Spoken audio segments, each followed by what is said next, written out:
So we'll give it a second here to load.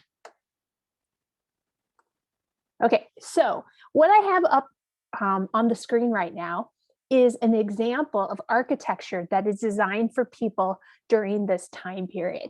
So who do you think were the people this kind of art and architecture was made for? What do you think their lifestyle was like? So go ahead, take a moment, and then go ahead and reply in the chat for me. Who do you think this was made for? What do you think their lifestyle was like?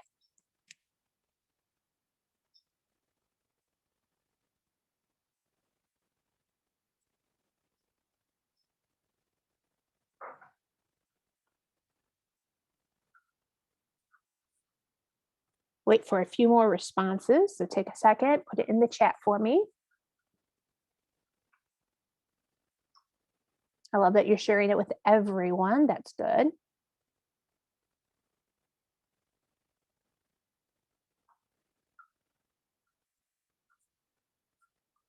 Okay, so this kind of architecture was not made for the royalty. This was totally made for the French aristocrats.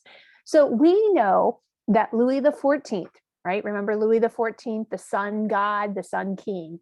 He moved his aristocrats, his court, to Versailles.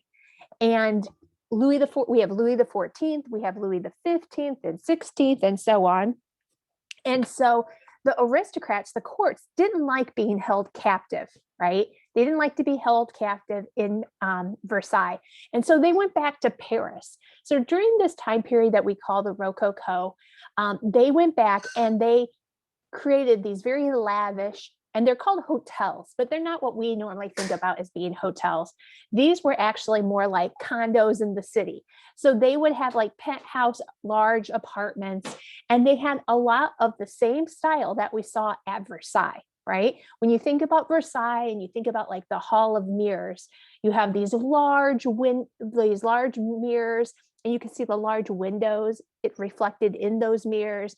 They have gold, kind of attached to the architecture. They have large chandeliers, right? They have a lot of elaborate detail. And so these people, are what we call the Rococo. And so this was a very ornate and flamboyant style that comes from Baroque, right? So this is just an extension of what we saw of the Baroque, and we call it the Rococo. The word actually comes from a name for a shell, right? A name for a shell.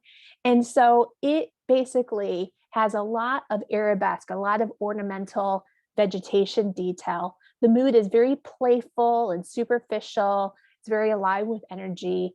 The interiors have a lot of gilded, paned, large mirrors and windows and architecture. In paintings and in architecture, you'll see that the surfaces are often painted. So you can see some sort of like peachy tones painted on the walls, have a lot of like buttery yellows and pinks and soft pastels with things like silver and gold. And in the paintings, we're going to see a lot of themes of classical love, scenes of clouds, scenes of pooties and cupids. They tend to be very superficial in content. And a lot of it is very decorative. So this is the Kiser Hall in like what we, the Germanic regions. And you can see that inside this architecture of this building by an architect named Johann Neumann, you can see that it's just a variation of Borromini, right? Remember Borromini in Rome, right? Do you remember how his architecture didn't have a lot of flat surfaces, right? Look at how the wall, right, attaches itself to the ceiling, right? And so this really shows that these architects were really taking off where Borromini had left off, and they were covering these surfaces with ornate details, gilding, as well as fresco painting. And so in here, we actually have a coronation scene. This right here, you guys see this fabric that's being peeled off the ceiling, right? That's all fake. So that's stucco. So just like we saw at Il Jesus, remember that ceiling that had all that kind of faux people falling from heaven and kind of like it was very theatrical. That's all fake. And then there's these fresco scenes painted in there with like coronation themes. And a lot of the painters were the Tipolis, and these were Venetian painters who were kind of known for these illusionistic ceilings. So that was really common in this Rococo. Here's actually a church. You can see how it was inspired by the curvilinear style of Borromini, in that all of it is connected with a series of ovals, right? And then you can see how the interior almost feels elastic, right? It looks like, it reminds me of like pendentives, how the ceiling is curved in that barrel and how it seamlessly connects to the walls on the side. Oh, sorry, hit the tap before, right? And it kind of connects. And so there's not a lot of flat surfaces in the architecture, okay? For our focus, we're going to start looking at painting, and the painting style that's really common for the French aristocrats and the court is this style that's called fête galante. And it basically means an outdoor scene, right? They tend to take place in gardens. And the architect, or excuse me, the painter of this is Jean-Antoine Watteau. And he basically invents this style. Now, he's not in our 250. We only have two Rococo paintings, but he was not one of them. But he is the one who kind of invents this style. And so this is based on the style kind of controversy. And we start to see moving away from the work of classicism, right? And moving to something that's more based on Rubens, so that expresses sort of brushwork. And so when you look at the painting style, right, at the painting style, how would you describe the brushwork? How would you describe the brushwork of the image on the left? You can go ahead and add it into the chat. How would you describe that brush stroke?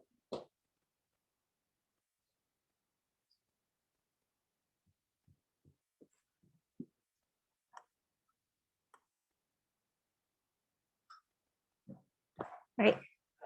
Good. It's very loose. It's very hazy. It tends to have kind of a feathery sort of characteristic to it. And so these Rubenesque artists, these ones who were followers of the Baroque artist Rubens, tended to use very feathery brushwork, and they loved using a lot of pastel color. So look at the landscape with that atmospheric perspective in the distance.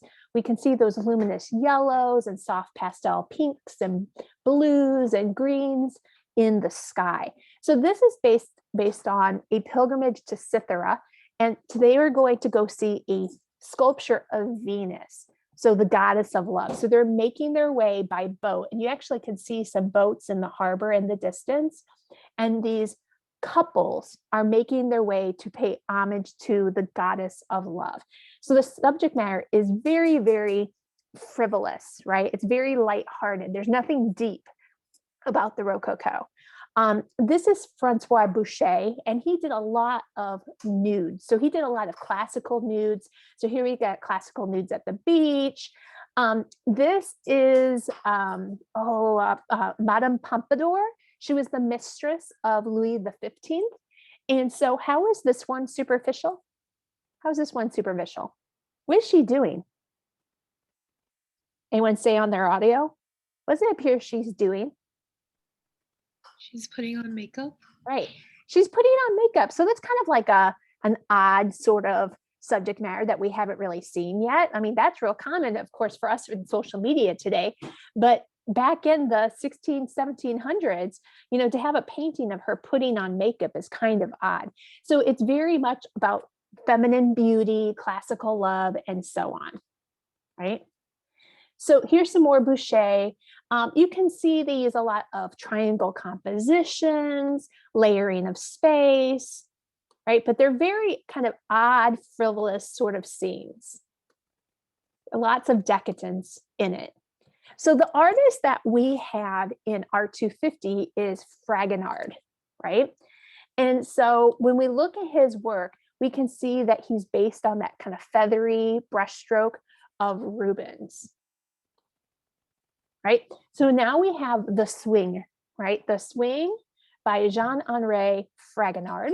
And this, once again, is a theme of the Fête Galante, which basically typically is elaborately costumed, elaborately dressed people, right?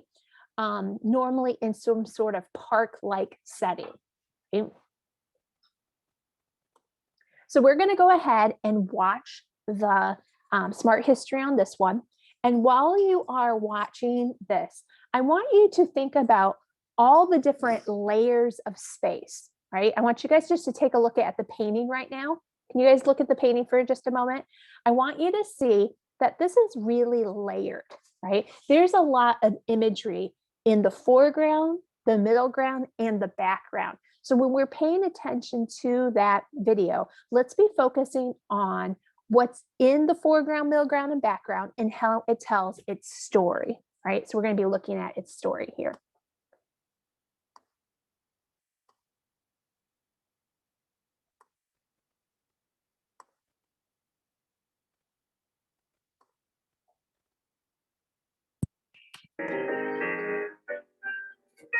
We're in the Wallace Collection in London, looking at Fragonard's The Swing. This was commissioned by a member of the French royal court who asked Fragonard to paint his lover on a swing, being pushed by a bishop while he hid and looked up his mistress's dress. By the time Fragonard takes on the commission and renders it, the bishop is no longer really a bishop, just an older man, but he's barely visible in the lower right. So this is a painting that was from the outset meant to be playful, erotic, sexually charged. That was a bit too naughty to be publicly displayed. Well, like many Rococo paintings, it was a private commission. It was for a private home, and it was for a member of the aristocracy. This is a transitional moment in Fragonard's career. He had been known for large-scale, very formal history paintings, and it's just at this moment when he's abandoning that kind of career for private patrons outside of the system of royal commissions. In that system of royal commissions for the Academy, history paintings were primary, scenes from mythology, from French history, from ancient Greek and Roman history. So this couldn't be more different.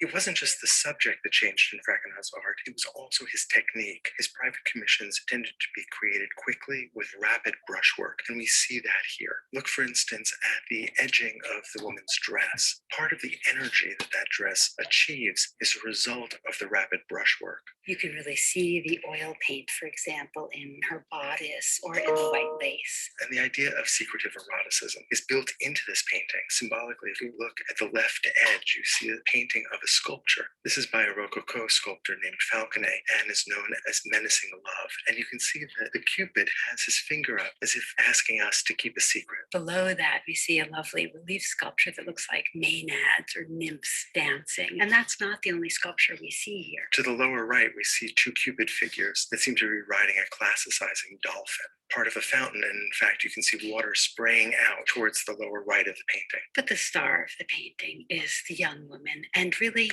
her fabulous pink silk dress lined with lace, her bodice, her décolletage, her breasts, her choker, her hat, and to me especially, that pink slipper that she flips up into the air. A way of understanding the Rococo is a style of art that comes out of the Baroque, but has jettisoned the seriousness, the morality, but has maintained its sense of energy, its sense of movement. Look at that swing. Look at that forward momentum that actually carries the slipper off her foot. And we know that the Baroque used diagonal lines to create a sense of movement and energy, and we see that here when we follow the rope of the swing through the female figure and down to her lover in the lower left, who leans back on his right elbow and lifts up his left arm and seems overtaken by his love and desire for his companion. She's sitting on red velvet that's got a gilded molding at the bottom of it. We're not in the woods here. We're in a cultivated, aristocratic garden, although an incredibly lush one. Nature is so abundant and fertile here. It's clearly relating to the sensuality of the story and couldn't be more different than the spareness, the severity, the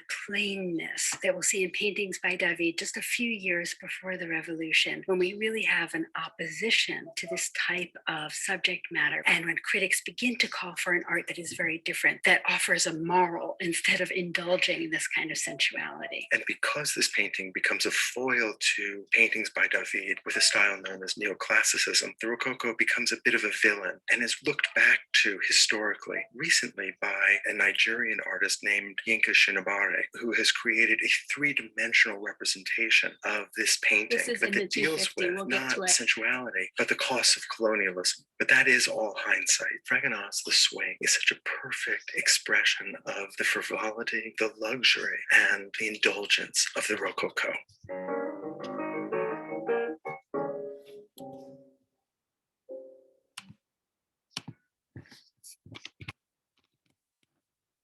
Okay, so let's go ahead and just start with the background first. What's in the background? Can you guys find what's in the background? What's the farthest thing that we can see? Who can help me out? Brianna, do you see anything in the background? Probably in this light area there. The shoe. The shoe is in front of that, right? But if you notice, we see sky and we see trees. And can you guys see that it has atmospheric perspective? See how the color is lighter and hazier to show depth, right? If we think about it, we're looking through into probably manicured gardens. So remember at Versailles how there was formal gardens and informal gardens.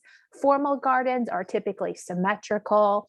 They have like, you know, topiaries and shrubberies and flowers that and water features that are all manicured, and it's all very organized.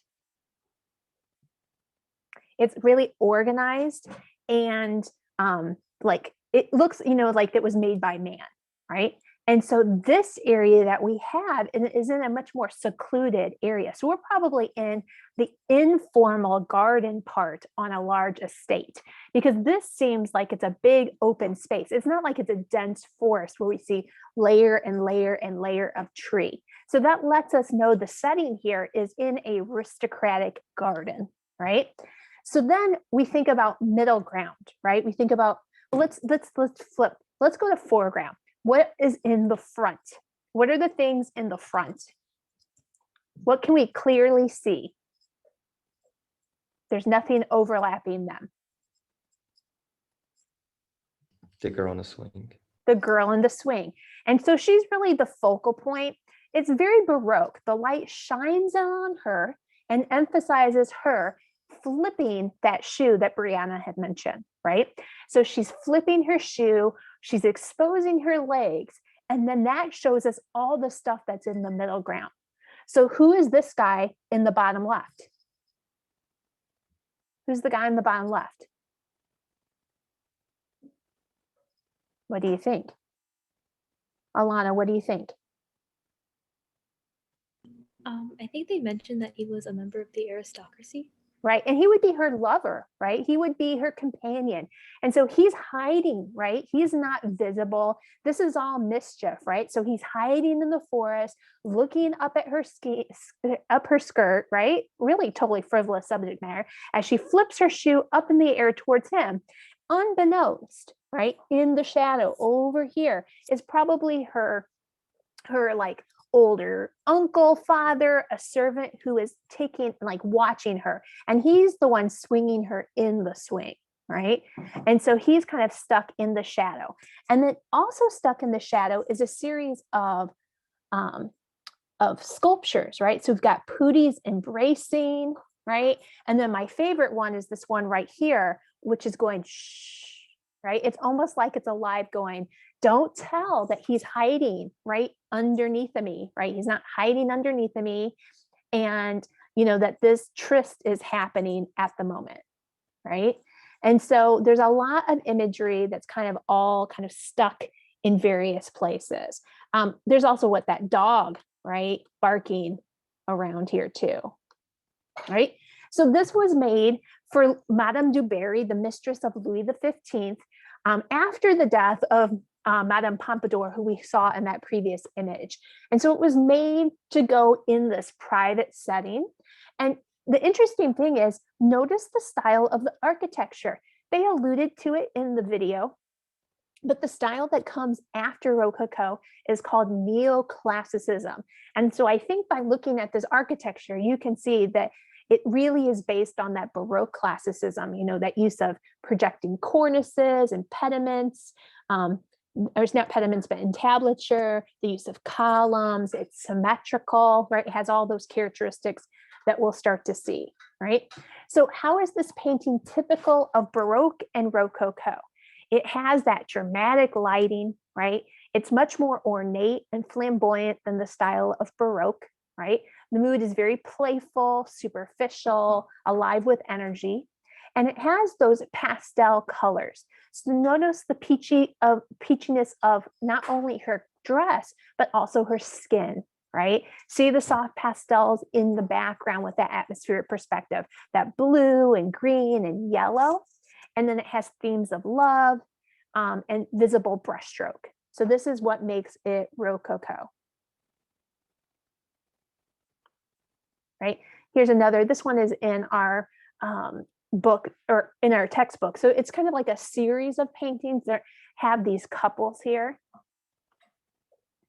Okay, so that's actually all I have for you guys for today. So we are ending like 5 minutes early. Does anyone have any questions once again on America and Africa? Let me know. If not, you guys can go ahead and go. Thank you. Bye.